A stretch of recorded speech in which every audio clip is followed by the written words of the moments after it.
Body camera footage is from one of 3 officers that pulled the trigger. The suspect, Euless Linwood Hughes, was treated for injuries and is now in the Benton County Jail. Linwood, put that gun down now!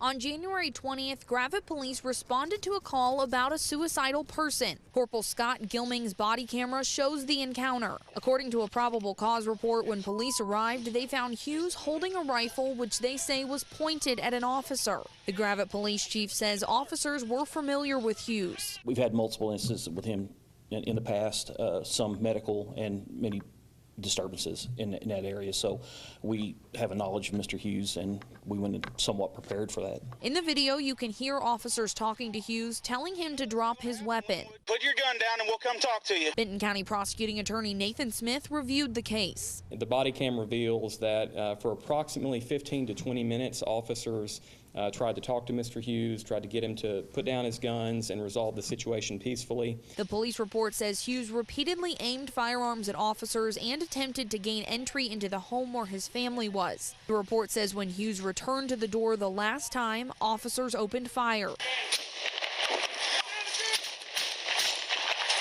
And you can see the officers respond.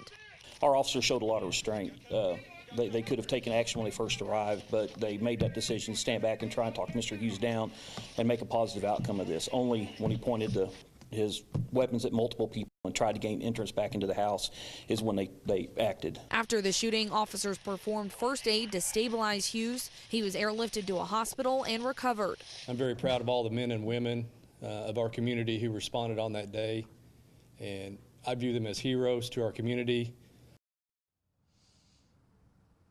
Now, the prosecutor's office say those 3 officers that fired shots were Benton County Sheriff's Deputy Jared Morgan and Gravette police officers Christopher Kelly and Scott Gilming. They are all back on the job now. Live in Benton County, Katie Davidson, 4029 News.